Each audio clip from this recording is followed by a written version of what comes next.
This might seem like a funny topic, but sometimes a patient will tell me that they're going to want to check with their medical doctor before they see a chiropractor. And while I always think it's a good idea to get a second opinion, it's been my experience that you can't really trust a medical opinion on chiropractic.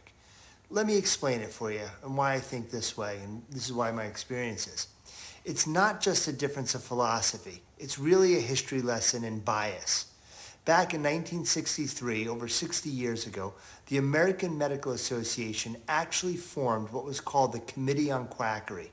And this goal, the Committee on Quackery, they only had one goal, and it was to contain and eliminate the entire practice of chiropractic and get rid of all chiropractors.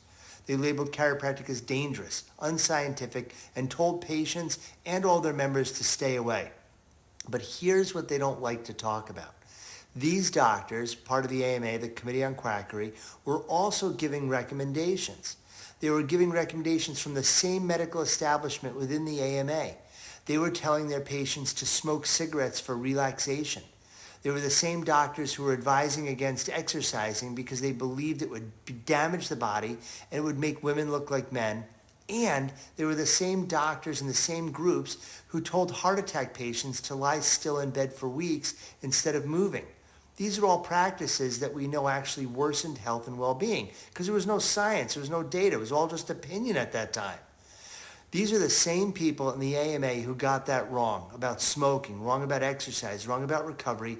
They're the same ones that created that formal campaign, the Committee Against Quackery, within the AMA, telling all their members and tell everyone in the public to avoid chiropractic, to eliminate chiropractic as a profession. And that mindset, that chiropractic is dangerous narrative, it's stuck. And it's shaped over 60 years of public perception. And this is more than just some conspiracy because it's still actually happening today. If you fast forward to 2025, you can see the same playbook being used. The AMA and over 60 medical partner groups of the AMA recently wrote a letter to Congress opposing a new bill. It's called the Chiropractic Medicare Coverage Modernization Act. This is a bill that's in Congress right now, and simply it would allow chiropractors to be treated and paid fairly, the same way other doctors are treated, the same way that other doctors are paid for the same services that chiropractors are licensed for and currently providing. But chiropractors can't do that. They protest. Their protest letter clearly defines 3 reasons why they want to block chiropractors from having parity with other doctors. First, they say it might confuse patients. The medical establishment has been experiencing an erosion of their monopoly as other professionals are gaining doctoral status. There are doctors of nurse practitioner, doctors of physical therapy.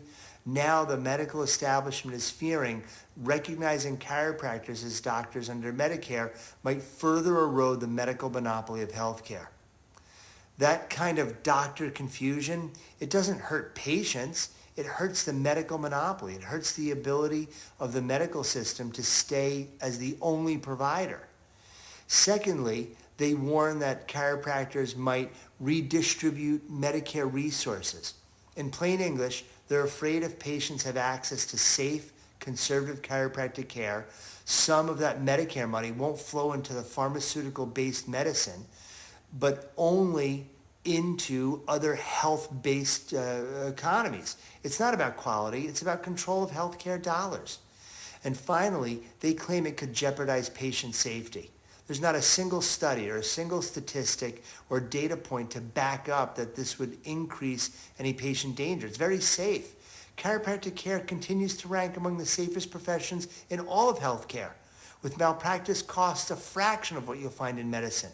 And reams of data for decades backs this up. So when you look closely, there's no data, there's no proof, there's no harm statistics. It's just fear. Fear of parity with other doctors, fear of competition, fear of losing control over healthcare monopoly and healthcare dollars that they've had for decades. So the question isn't whether is chiropractic safe? It is safe. The question is, why the same system that got so many basic health principles wrong for decades, smoking, exercise, recovery, they still want to use that thought process to tell you what kind of care you can or can't have. You should be the one to decide what kind of care you can't have. Trust your own results. Trust your body.